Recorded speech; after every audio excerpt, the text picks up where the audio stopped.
Today on the show, we're talking about a talking pigeon spinning lunch meat, and a wholesome TikTok collab. This is Gems of the Internet. My first gem. This is a 7-second TikTok by a creator called Balleruni Bologna. Okay, love the name. I'm sold. It's so goofy, and this is kind of a goof, but I think we could get a little existential here. So this TikTok here, I'll pull it up because it's literally 7 seconds.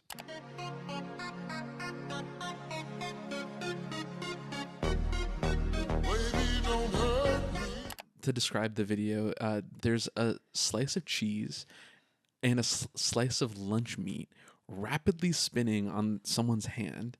And in the background, there's a piece of bread, which is just sitting there on a plate. It hasn't been cut into a sandwich yet or anything. On the counter. On the counter. It's in the background. All live and looking real. It looks real, yeah. And I'm like, and part of me is like, is this 3D? But it might be real.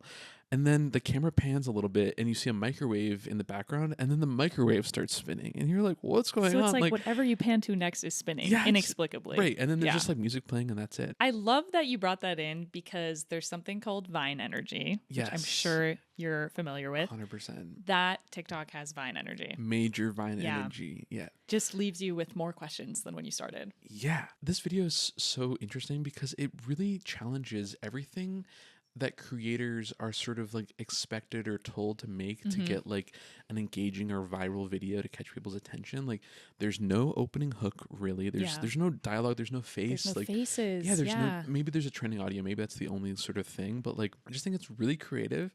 It's really funny. Yeah. And I love it. And every time I get one, I've been getting a lot of these from the same creator. I'm like, yeah, this is awesome. Like, I love the videos that leave you with the question of how they did that. Because then you want to dive deeper into what they do. And you're kind of like, oh, this is refreshing. Like it's unexpected. And I have no idea how they did it. Did they drill into the countertop, into the baguette? Like, how is the microwave spinning? Is this actually Blender? Like CGI's gotten so good lately. I have no idea. It literally could be. Like, I have no idea. Yeah. I'm also curious, why did they start doing this? Like, what got them to this point? They were like, you know what, this is what I'm gonna do. And how did this break through all the noise and I'm getting served it? I also think it's interesting that there's no dialogue, so you don't have to speak a certain language to understand it. And it's like kind of leaves you with the same feeling no matter what language you speak. I've been thinking about that a lot because it's pretty amazing that if you just like don't say anything in your video, that opens up the video to so many more people than if you're limiting it to one language and not doing subtitles. I'm checking right now. That video that I just showed has 22.9 million views. Whoa, which everyone loves bologna. I didn't realize it was crazy. Like that. I realized, I'm seeing it for a reason, but something alien there. Oh, in his bio it says no computer involved. Okay, so he clearly is getting a lot of DMs. Like, bro, is this real or fake? This is the kind of media we're bringing to our Gems of the Internet fans. So my first gem is by a creator called Gallup, who's one of my favorite YouTube creators. Yes. He did a 25-minute long Q&A. Oh. I knew it was going to be different from other Q&As when he's like answering the question and then he's like takes his camera, puts it down on a desk. The next question is written on a box in front of the camera. What? So I'm like, okay, he has thought everything out to a T. I posted on YouTube, I was about to say last week, it's more like last month now, asking for questions from you for a Q&A, and you bloody delivered. He's giving great advice, but we're also like hooked visually, but not in a way that like feels hooky and retention-y. He's just like answering the questions. Yeah. He also does some fun like graphic effects, writing out like what the actual question is. Cool. He has one written on a box, and then he goes outside down the street to like a random market, and then there's a question written on a box in the market. Did he go earlier in the morning to write the question on the box? His girlfriend interrupts him in his like studio. I'm like, was that planned? Did he tell her when to come in? She brought the dog. I don't know. It's a great Q&A. He really leveled it up. Oh, so it's not just like a panel. He's like moving around. Like it's like a full produced video. Like, he's moving around. He's alone in his studio doing the Wow. Q&A. What's fun is I think someone asks him like what inspires him, and he brings up a one-take scene from Goodfellas, and he's like, I'd love to do that one day. And everyone's like, you just did it. You just did the one take That's so shot. funny. He's like self-referential. Yeah. He's so good at making videos. Like, Yeah, he's great. Everything about his editing and the writing and the pace of it, like Really like energizing too. I got this ever-present feeling inside of me that I'm not reaching my potential. I'm really like curious why he hasn't blown up yet. Like I know he's popular, but in I like think he's at like 40-ish Oh, wow. K. Okay. It's easy to be like, oh, he's so underrated, but truly, like, he's at 35K.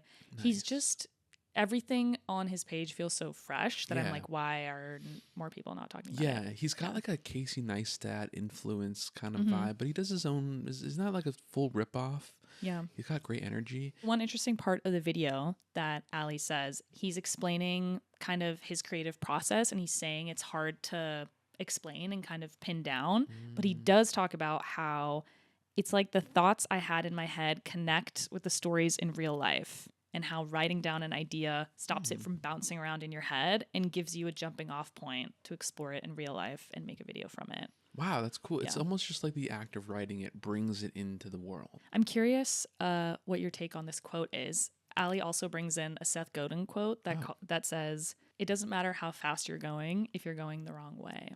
Interesting. How do you interpret that?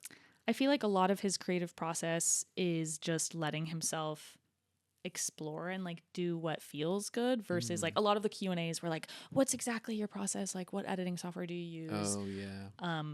And it makes sense that he's kind of like saying that it's nebulous. I don't know, because a lot of his videos do just feel, they feel natural. They almost feel unedited. And I know that Yeah. like everyone says a good edit is one that you don't notice. And like Yeah. obviously a lot of work goes into it. Yeah. But it kind of, all of his videos feel really off the cuff Yeah. and like genuine and energetic and just about his real life. Yeah. So Yeah, that's cool. I like that. I think he also may have said that in the context of his career, because before this he like used to work at an architecture firm and Okay. like did a bunch of other things that seem a little more like structured, and I can't even imagine him like working at an architecture firm because right? he's so like loosey-goosey creative on his channel. Yeah, that's interesting. Yeah. I that's something I've been thinking about a lot. I'm like, when you like think about like the grand scheme of like your career, it's like, how does anyone ever know that they're going in the right direction? Yeah. Because like you could be going down one direction for like 5 or 10 years and then be like, what's This the future doesn't look feel like for good. me? Yeah. Like, yeah.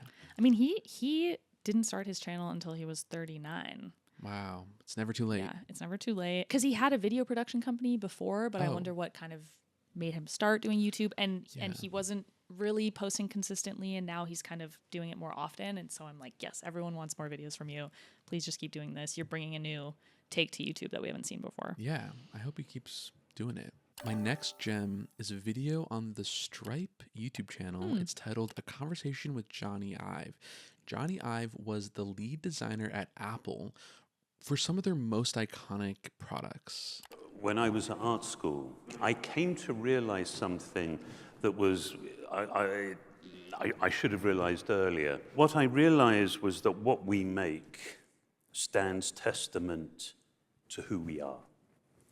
And what we make describes our values. It describes beautifully, succinctly, our preoccupation. It's super interesting to hear the whole conversation. I specifically loved hearing about Johnny's experience working with the design team that he used to work with at Apple. He became like, I think like their head of design after a few years of doing iconic work. Yeah, Like, iPod yeah, he kind did of stuff. the iPod, the MacBook Pro, the iPhone, the Whoa. iMac, the original, that iMac, like the bulbous one, like that one. The one with the stem that you could kind of move around, or I think that he probably did work on that Yeah. one, but I'm talking the original iMac, like the like colorful bulby, one. colorful. Yeah, like, okay, cool. He did the Apple Watch, he did the Power Mac G4 Cube, and Whoa. he even designed software including iOS 7. Remember when that came out? That was a big I don't deal. remember. You're much more of a Apple fanboy than I am. don't What was remember it. so big about iOS 7? iOS 7 is when everything went from skeuomorphism. Okay, define. Skeuomorphism is like it's when you're emulating something digitally that is like a real life thing. So it's like the YouTube app, how it looked like a TV, or not really? kind of, yeah, Okay. kind of. That's kind of the vibe of it. Or like in the like book, like iBook app on the iPhone, it looked like a bookshelf and there was like wood behind Yeah. the Oh my books. gosh, I Like, remember the bookshelf. that? Yeah. like, yeah. It's like Okay. that kind of thing. And like the old iPhone calculator Mhm. looked like it had leather on it, and Yeah. like the buttons looked shiny. Like Yeah. then iOS 7 came around and everything got flat and it was all graphics and it Modern. was blurry and there was layers and things. So he was in charge of that, which Okay. was kind of controversial at the time. If you remember, I'm surprised. I feel like iOS 7. Weren't It's we like, like 10 when this was happening? Were you I reading mean, the Apple keynote? but like of course, like I was like so into all of it, but like Yeah. I remember it was like all anyone could talk about was like iOS 7 looks different. Like they've ruined it. Like You're like reading PC Mag in 5th grade. exactly. But Jony Ive, iconic designer. He talks about a lot of things. He talks about creativity, his process working with a design team. It's just very interesting to. Oh, okay. So it's more accessible than just like design nerd stuff. Like, yeah, totally. Okay, wider it's conversation. Like, cool. Yeah, and also just like the future of the internet and media. There's a great quote. He said, "I think people confuse innovation with being different and breaking stuff. I have no interest in breaking stuff and moving on quickly," which to me, this felt like a direct jab at this sort of like move fast and break things. Yes. Okay, that's exactly what I was going to say. Yeah. And that is something that a lot of people in like the startup world, the tech world, they like use that because they're like, oh, we're going to be different. We're going to be like scrappy. Like, but I kind of like that he's like, what do you know? Yeah. Like, why are you wanting to break things? Like he says, like if something breaks in the process of making something, then that's good because that'll teach you something about what you're making. But it shouldn't be your goal. Yeah, you shouldn't go out of your way to smash stuff. No, Yeah. like because there's different ways to kind of move past limits. Or I'm curious. I think it. Yeah, what's his he's like, alternative? you can still make good things and not be reckless. Like just be smart about it from the beginning. I feel like with that take, there's a certain level of respect for what came before versus like Yes. just scratching it out. And That's a big thing he talks about is like the care and the thought that went into a lot of their design decisions. Specifically, he says it's a way of expressing our gratitude to the species, which that blew my mind to say Jony. that. I was like, whoa, the species. Like he's talking about humans, but it Yeah. is like they were trying to think about things in design of like we're servants to people. Like we're making products for people. good design saves lives, as they say. Yeah, and I really love it. And he says that like design has changed quite a bit, like and like their sort of priority has changed because now they're more interested in like selling a million products instead of like designing things that are really made with care breakthrough and for stuff. people. It's a great conversation, and also just the way he talks, his voice is so like there's just something about it. It's like so comforting, and it also really makes you realize that I think that why he became so successful and why his designs were able to like be produced is because he's just such a good salesman and like pitching. Communicator. Yeah, and it like telling the story. It's almost like you could have an idea that's kind of half baked, but if you present it in this really beautiful and like elegant way, it sounds like the best idea anyone's ever heard. Yeah, it's And very convincing. There's something to that. Can't wait to watch it. Yeah, you should watch it. So my next gem is short and sweet, Nice. but it encapsulates a lot of things that I love about creativity. Awesome. It's a very short video by an artist called Garrett Animates. Okay. The story goes, he got a voicemail from his dad while his dad was eating some peanuts. The dad choked on the peanuts and he animated it as a pigeon talking. Okay. It kind of gives like Roger Rabbit, like it's a real picnic table, but then he animated in this pigeon. Please leave a message after the tone. Hi. Hi, Dean. It's Dad. Sorry. I just had a peanut. Have you seen the claymation with the zoo animals? Creature Comforts Yes. by Aardman Animations. Yes. Yeah. Well, most of the cages are a bit small and either grotty and everything, but the Turpins seem to get a good side. They've got a big waterfall and big pools to play around in. There's lots of them there. That's what that reminds me of. I love that. And I love anything with a bird in it. You know, I love birds. You do love birds. Oh my gosh, I didn't even think of that. That's perfect. But yeah, just the idea of having this like seemingly mundane voicemail and you're like, this is hilarious. I know I can do something with this and making a whole animation for it. I'm sure he spent hours like animating. It's a perfect Yeah, animation. The that's bird cool. is like kind of walking around the table and coughs and then a little feather pops out or something. Yeah, I That's love cool. that one. I love that. I love that kind of just like tasty little. Tasty nugget. That's cute. My next gem is a video on YouTube. It's a few years old. It's called Pintail Longboards Built by Original Skateboards. That's the title of the video. Whoa, okay. And to me, it's just a super nostalgic video. I don't remember why I discovered it, but it's just like a bunch of people bombing down a hill on longboards to this nice scary. song. It is scary. Yeah, you're like, but wear a helmet. But watching it, you're like, I want to do that right now. Summer I went swimming, summer I might have drowned, but I held my breath and I kicked my feet and I moved my arms around, it just looks so fun and it's so nostalgic. And So it's a whole group of people Yeah, it's like bombing? a They're bunch not of going one people. by one? It's like a bunch of people and it's like friends. The video's 3 minutes long. Whoa. It was posted 14 years ago, and there's just something about it. Like the song is really nice, the vibe is really cool. It just makes me like want to get outside and like Experiential kind of video. yeah, I've never Okay. done longboarding like that, like down a hill where you're like doing tricks on the board and everything. Is that the one where the gloves have like Yeah. metal so that you can like skate Yeah, they slide around. Yeah, exactly. Whoa, That's exactly what they're intense. doing in this. Okay. And it's posted by the YouTube channel Original Skateboards, which is like a brand, I guess. It has 20 million views, so it's like Oh, been seen whoa. by a lot of people. Okay. But if you go into the comments, like right now I'm pulling up the comments, there's people that's like are still watching this video, and people feel like how I do, where they come back to the video. Oh, they come back to- for the nostalgia and the fun. Okay.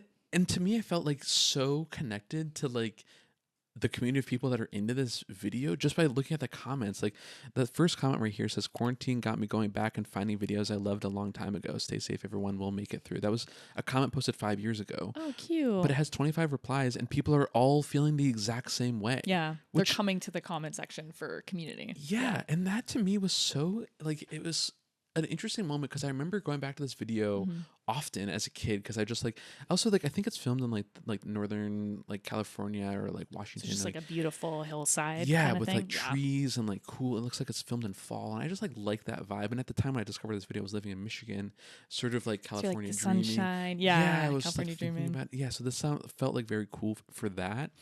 But then like coming back to it, I'm like, wow, other people have also been coming back to this video.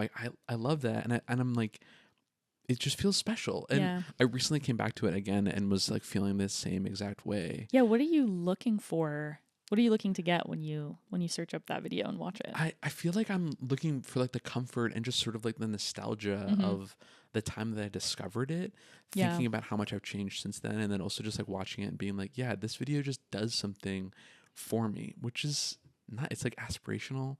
Literally, this one says 14 years after watching this almost brings a tear to my eye. You remember Like- like the person you were when you first discovered it. Like, yeah. yeah. And it just felt personal. And I just like, I thought it'd be cool to include in this list because even though it's cool to include current videos, I think to look back on old videos, there's something Yeah. really special about You it. got some archival And gems. Yeah. talk about gems. It's like that is a gem in the internet to me. Like this is like a classic kind of like pivotal moment for me. Bringing it back to the modern day, my next gem is Could Be Love, Rachel's version, which is a song by Pool House. Thank God I'm a loser. I'll never have a chance, so I'll never have to lose her. So, to lay it out for you, there is a pop punk, I think I would call it, band on TikTok called Pool House Okay. that put out a song. Yeah. Their song is called Summer of Love. There is another creator, I believe her name is Rachel Makes Movies. Rachel saw it on TikTok and kind of made a reaction video where she's like, this is the perfect song. It could be the next Teenage Dirtbag by Wheatus. Like, it just needs to be rearranged a little bit. And she gave this like public critique. There's a song that came across my algorithm yesterday, and all I want to do is fix it. It's called Could Be Love by Pool House. It has all the pieces, and they're just in the wrong place. But instead of taking it personally or just ignoring her, they took her advice and they took her critique to heart and they came out with a new version of the song. And I What? love it, and it's been stuck in my head for forever. And everyone is in the comments being like, this is such a good example of the internet being like a creative and regenerative kind of space and not, you know, bagging on someone in the comment section like Yeah. can happen. That's so cool. But yeah, I love that she felt comfortable enough to like give her own feedback. Also, she's like, oh, you know, I'm not a music producer. Rachel, you're a producer. You need to like be their music producer. Yeah. It kind of like blew up on TikTok. Wheatus commented and was like, oh, we love the original version when people do new stuff, but like this is sick too. Can't wait for the cover. Wow. And I love that they came out with it. It's called Summer of Love, Rachel's version. Like That's similar to so Taylor cool. Swift. But Wow. yeah, That's love it. cool. I love that. I love like community interaction, something that actually happens or like makes something happen. Like Yeah, her main critique was just that she wanted different, like the verse and the bridge or something to be in Okay. different order. So it wasn't like completely different, like these lyrics suck and whatever. Right. It was, complimentary, but a good critique, which I feel like critique can be difficult to give, especially with like creative projects. Yeah. On the topic of giving critique to creative projects, there's a great book called Creativity Inc. by Ed Catmull. Cool. Talks about what it's like to manage creative teams and how to actually give helpful feedback. So Very cool. Rachel killed it. Nice. Love that. So our coworker Chase brought up a good point where he's like, why do these types of things seem to always happen on TikTok but not on Reels? Oh, yeah. Yeah. I was thinking curious. about that. My take is it's just how the apps are built. I mean, of course, the algorithm, that's a whole thing. We don't know what's going on behind all that. But when you open TikTok, you're already on the feed. It's just showing you stuff immediately. Yeah. When I open Instagram, I don't immediately look at Reels. I actually don't swipe on Reels on more Instagram. friction. Yeah, there's more things to do on Instagram. And I'm less inclined to go to the comments on Instagram than I am on TikTok. I love when I get served a video and I'm like, why am I getting served this? And then when I open the comments, I finally understand why I'm getting served it. Yeah. Because the joke is actually in the comments. Like that's You run to the comments to see, did everyone else notice the same thing as me? Yeah. Yeah. And that I think is a beautiful part of TikTok. And I think that it is a thing that people have just sort of started doing on TikTok more than on Instagram. Like I've had more comments get way more likes on TikTok than on Instagram. And I think that says a lot. Yeah. Part of it is TikTok, I feel like from the start always had like a music aspect to it. The number of like indie musicians I found through TikTok versus Reels feel a little late and it doesn't have music as like ingrained. Yeah. And the ability to respond to a comment on TikTok or respond to a video or do a duet, like all that, it just like invites more remixing of other people's stuff. And I haven't even really played around with Reels to know if they have similar things like that. I have no idea. Why does TikTok always get the cool like organic music moments and Reels is kind of 6 months late?